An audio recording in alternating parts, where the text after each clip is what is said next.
Hi there, this is David, and welcome back to Let's Play the Legend of Heroes Trails of Cold Steel. Last time we got a call from Claire, and she wants to meet us, oddly enough. What was that?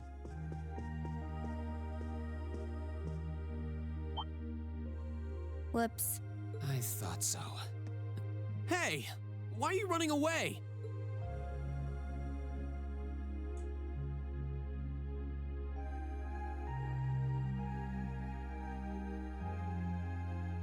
I'm surprised you noticed me.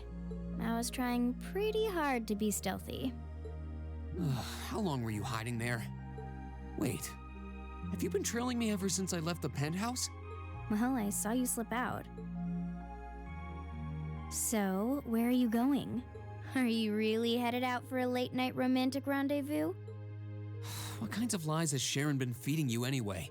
Okay, here's what's up.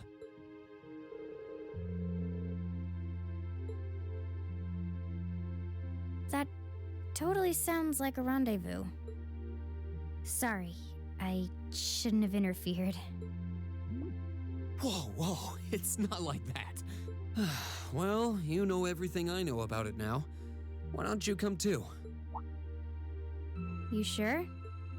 No reason not to. It sounded like whatever info she's got has something to do with our field study. And honestly, I wasn't all that keen on having a one-on-one with a military officer to begin with. Gotcha. But first, I want to walk around a bit. After we've been walking around all day? Whenever I come to a new city, I always like to get a feel for what it's like during the day and the night. I feel kind of uneasy if I don't. Oh, right. It must be a Jaeger thing. All right, I'll join you for a little stroll. I don't want to keep the captain waiting too long, though. Will once around town be enough? That'll be fine. Okay, let's roll. Okay, very good. And by doing this and actually finding Fee, we get more AP, and we get some link experience with Fee too, so that's pretty nice. Not that it really matters that she joins the party or anything. By the way, did you happen to run into Sharon on your way out? She saw me leaving, but she just let me go. Even the best maids aren't that all-knowing. How odd. Anyway, I'm glad that Fee wants to go around town because I want to make sure that I talk to this guy right here because he has a book for us. Red Moon Rose Chapter 12. Sweet! And we can also get a hidden quest right now. You don't have to do it, but you will, because it's hidden and you really should for the extra AP and all that kind of stuff. Your name is Locomo? Siri? That's odd. Yeah, sure. We're just your everyday average do-gooders. Yeah, you should probably be at home in bed right now. Toddy, oh, okay, he played hide and seek this late at night? Yeah, no kidding. Oh. That's the point of hide and seek. What do you mean you accidentally found him? You were purposely finding him. That's what seekers do in hide and seek. Uh-oh. Oh, this reminds me of something from Breath of Fire 3. Really obnoxious hide-and-go-seek games in that game. 2 of them, actually. Both really, really annoying. It's a decent game, though. It's not my favorite Breath of Fire game, like, by a long shot. It's a lot of other people's favorite Breath of Fire game. I don't really know why. To me, it's way too unbalanced, and there's way too many annoying things. And, like, the storyline, it forces you to be away from your masters for very long amounts of time, so you kind of waste levels on, you know, your master bonuses and that kind of stuff. So, yeah, not really that much of a fan. I like the series as a whole, though. One of my favorites. I'll get to it someday, I'm sure. I'll probably start with my favorites, and then work my way down to my least favorites. Kind of like what I'm doing with Wild Arms. Still haven't done Wild Arms 3. I don't know if I'll ever get to that game. I really hate Wild Arms 3, to be quite honest with you. I've only played it one time before, so maybe it would be better in hindsight? I mean, who knows. Anyway, let's go find this annoying brat. Let's see, he should be right over here. Thank God for turbo mode. Oh, man. Oh yeah, that's 6 cents that Fee has. Of course it is. Okay. Well, let's just head on down here and check this box. Yeah, no kidding. Yeah, come on out, Todd. I'm surprised he didn't, like, fall asleep inside the box or something. Like, he was just sitting in this box for hours on end. And how boring could that possibly be?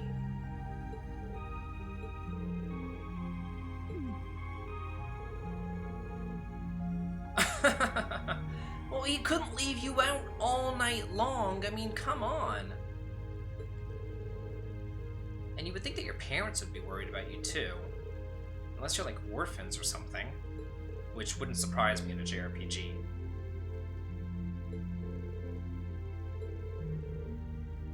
Oh. Well, you know, we're extrasensory, we'll put it that way.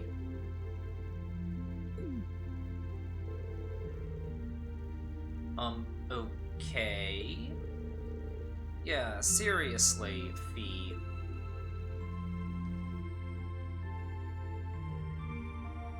Oh, we have to come all the way back down here? We're so close to where Claire wants to meet us. Come on now.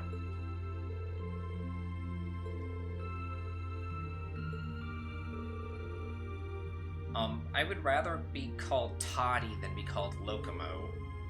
Just saying. It reminds me of that song, you know, Do the Locomotion. That's just me. I don't know.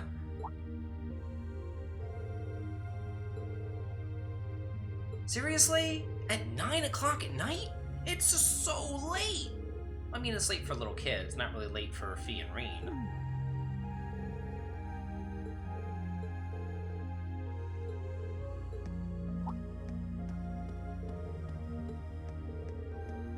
Oh, no problem. All in a day's work. Oh, some pretty stones. Ooh, some view materials.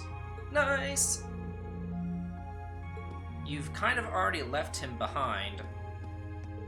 Bit too late for that. Oh, wow, that's actually kind of sad. But then again, I mean, Fee was probably that age when she was on the battlefield as well.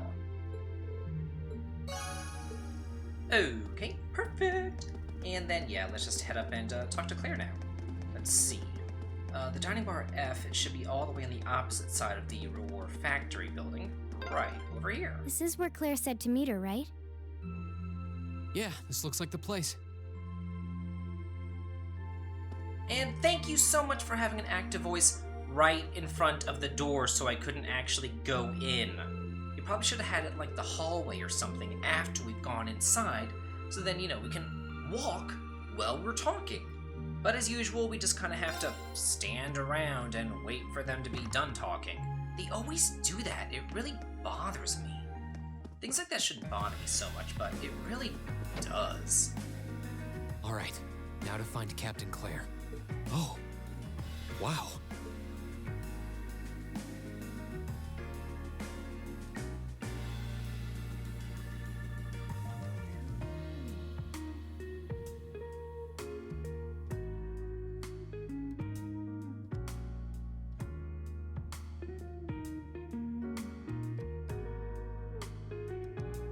I guess it makes sense that she wouldn't come here in uniform.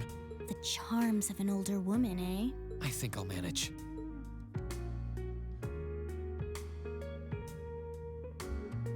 Nice jiggle mechanics there on Claire, but anyway, we have a lot of cutscenes coming up here, and I'm going to be quiet for all of them. Sorry I kept you waiting. Don't worry about it. Oh, Hi. Yeah, I kind of ran into her on the way here and told her she could come along.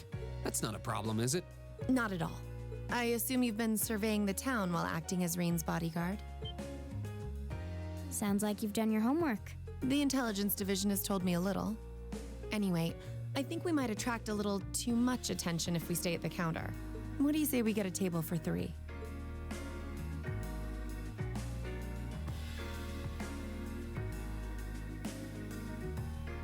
It's good to see you both. I think this may be the first time we've been able to have a proper conversation. You may be right.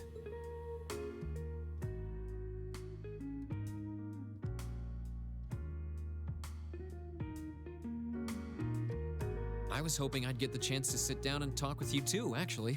Oh? You sure you don't want me to go? That's not what I mean. I have a lot of questions, like about why Milliam transferred into our class, for example. But there's one really fundamental question that would go a long way toward answering a lot of the others. What exactly is it that you and Chancellor Osborne are trying to accomplish? Let's look at that standoff with the Provincial Army earlier this evening.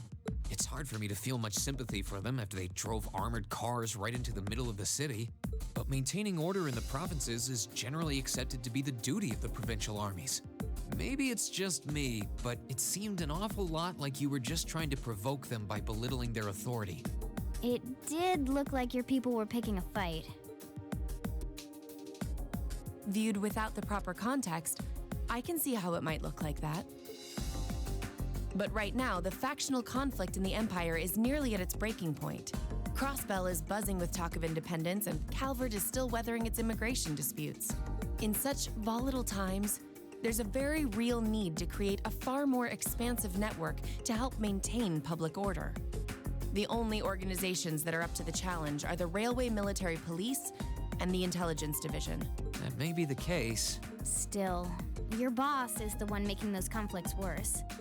I can't deny that, but at the very least, the Chancellor is acting with a sense of integrity. He hasn't stooped so low as to give aid to terrorists, unlike some others I could name. I want you to at least understand that. Wait, so Wow, she really said it.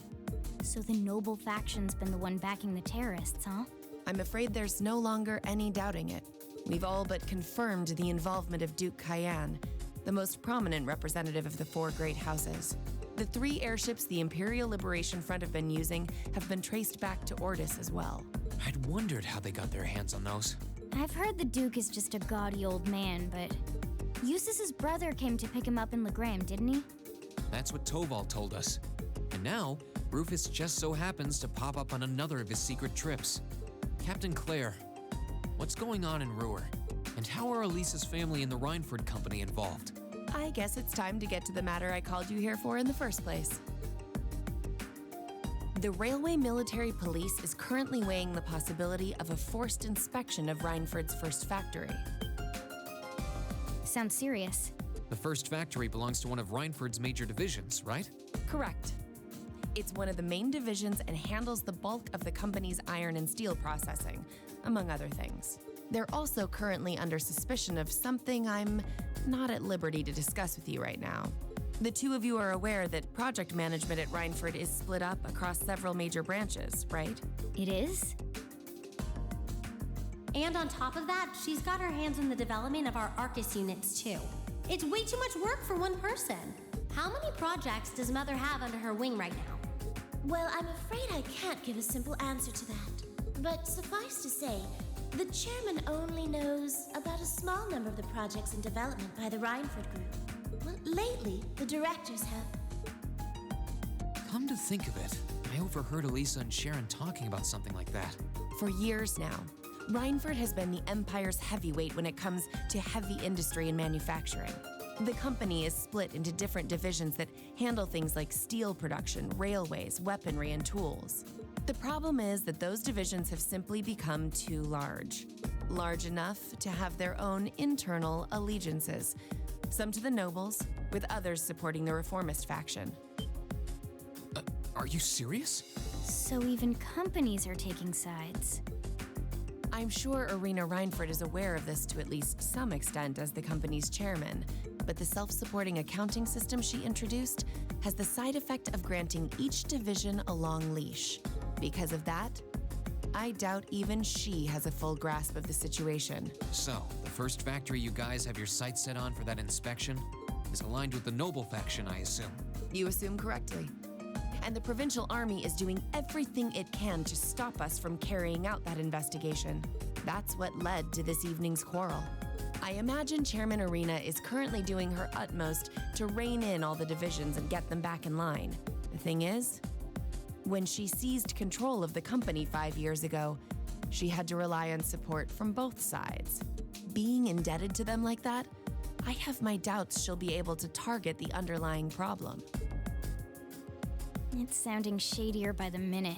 You can say that again. The situation seems even more dire than I thought. And while all this is going on, the factional conflict keeps burning hot across the rest of the Empire. I've told you as much as I can right now. Tensions are mounting all over the country, but Ruhr has an extra fuse of its own. Try to gain an understanding of the crisis unfolding here. Then do your best to stay out of it. Whatever other lessons Class 7 takes away from this field study, I hope that ends up on the list. I wish you the best with the remainder of your field study.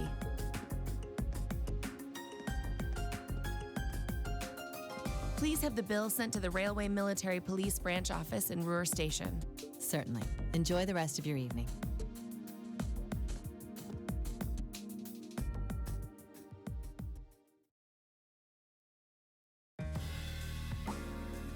Wait! The bill! Looks like she just picked up our tab. She gave us some good intel, too. For free, even. I can't just go running after her now. Looks like we owe her one. So, you like the mature type, huh? She's sorta like Sarah. Except responsible and composed. You can say that again. Oh. Must be yours. Hello? Reen Schwarzer speak. Reen, what are you doing? Oh, it's just you, Elisa. What do you mean it's just you?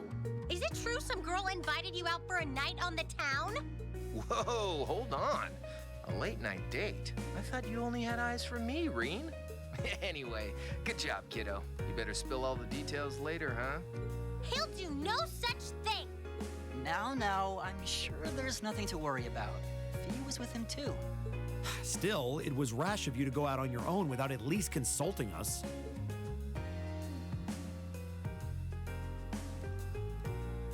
Ready to head back? Yeah, I think that'd be for the best.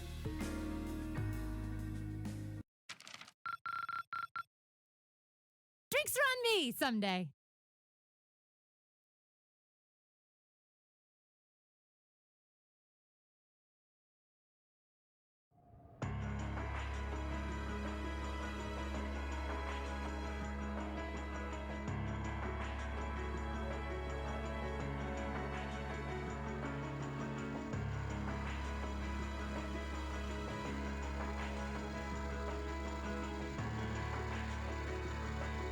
The time has come. First Hyrule, then Crossrail. Now Ruhr shall be the third to witness our confusion. As you wish. We'll hit him so hard, they'll be picking up the pieces for weeks. You heard the boss, man. Tomorrow's a red-letter day for us. A real do-or-die moment, in every sense of the word.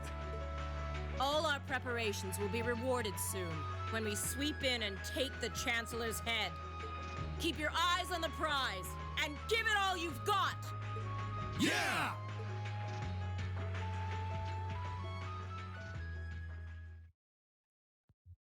Oh, God. So the noble faction is funding the terrorists, and the terrorist goal is to kill the Chancellor. This is craziness. So tired. The air here is so fresh, especially for a city with this many factories.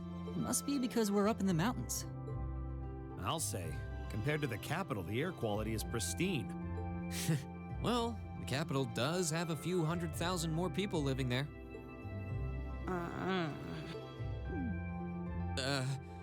Sure is a nice day today, isn't it, Elisa? Not as nice as last night must have been. I told you, I'm sorry. Yeah, I'll bet you are. I cannot believe you! After all those things you said to me last night, you go rushing out to meet another girl! Ooh, the skies might be clear, but I'm sensing a stormy forecast today. Well, all things considered, even if we assume Captain Claire is trustworthy, I'm not sure how wise it was to go out on your own. I know. In hindsight, I regret keeping it to myself. Still, it was pretty bold of Captain Claire to show up alone to meet Reen. Even dressed down, I wouldn't have thought she'd go out alone with the provincial army on patrol. I'm guessing she's more than strong enough to handle herself. Not sure what her weapon of choice is, though. Ah, I wish I could have seen her all dolled up, though. But she was a real knockout. Come on, that would put a spring in any man's step. I don't blame you for sneaking out alone. Oh! No! It's not like I knew she was going to show up wearing a cocktail dress. I swear! You seemed pretty taken by her when she showed up yesterday, though. And your eyes were glued to her right up until she left the scene. Oh, really?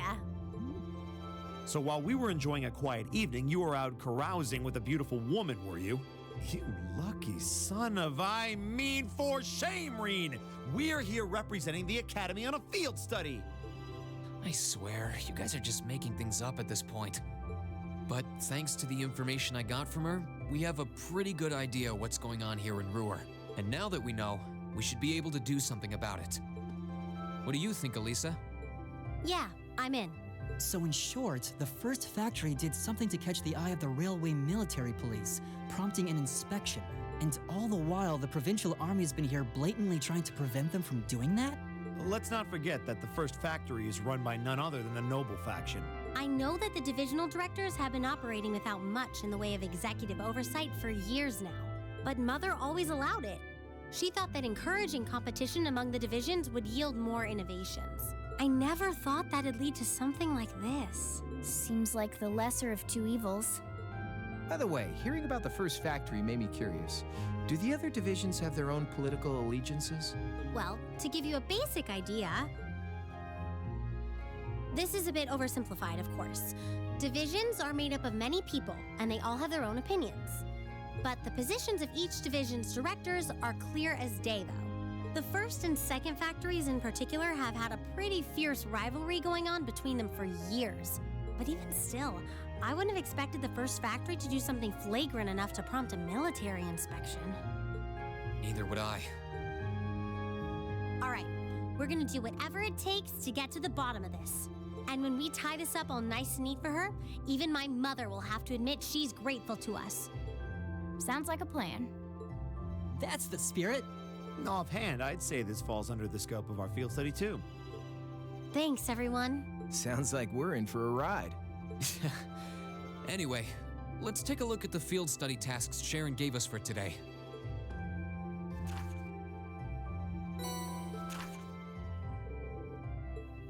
Okay, here we go. Oh, another monster, of course. That's one required quest, that's fine. Oh, the soldiers in front of the marquee residence again? I hate those people. Shots fired. Rhineford's second factory, okay. Speak to an RF Arms. Got you. And a missing cat. Oh, okay, and the cat's name is Milk. Gotcha. That seems easy enough. Yeah, I think we can handle these. It's still 8 a.m., so we have plenty of time to work our way through the list.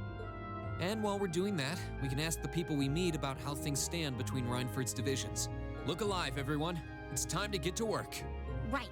Roger. Gotcha. Well, we're not going to be able to finish all the quests today, but we do have a little bit of time that we can start one of them. So let's go over to RF Arms, I believe. And there was a shots fired quest here. Yeah, by this guy. Hey there. Yeah, thanks. Oh, well, she is. Oh, really? Huh.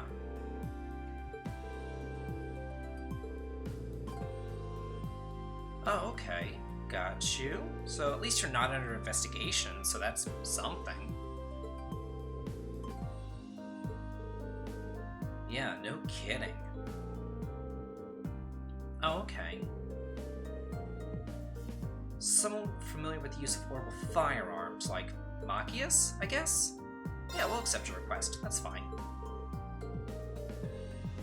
Oh. Yeah, no kidding, so was I. Oh, like a bullet? Or an orbital unit? Yeah.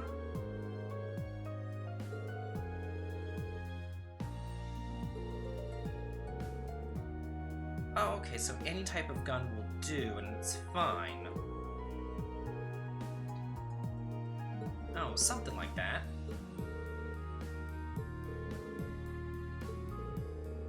Shotgun, a pistol, and a pair of gun swords. Okay, so the shotgun will be for Machias, the pistol for Crow, the gun swords for Fee. Wow, everybody seems to know all about us. It's kind of crazy.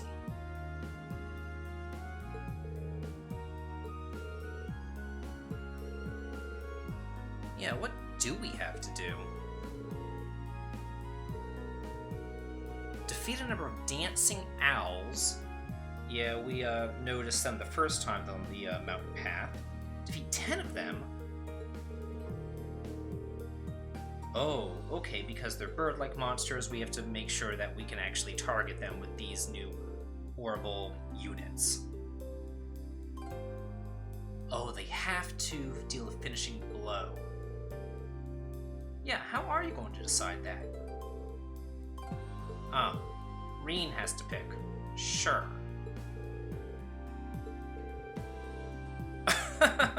Yeah, you do, Reen. You're the unofficial leader. Okay, so we can ask Machias, ask Crow, or ask Fee. Since Fee's actually already in my party and already set up, I'm just gonna ask Fee.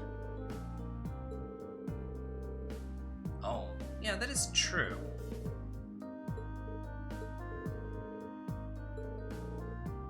Okay. Ooh, the Black Raid. Nice.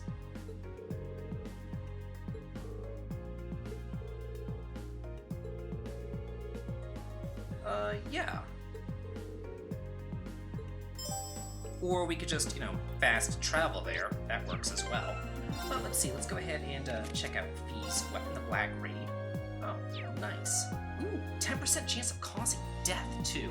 That's really, really good. Why did my party change up? Not that it really matters, but I don't want to go there quite yet. I want to go to the General Goods store as well, because we have a new issue of the Imperial Chronicle that we can go ahead and read, which I'm going to show during the end slate, and then we're going to finish up all of our side quests tomorrow on Let's Play the Legend of Heroes Treasure of Cold Steel. This has been David. If you like this, please like, comment, and subscribe, and have a good day.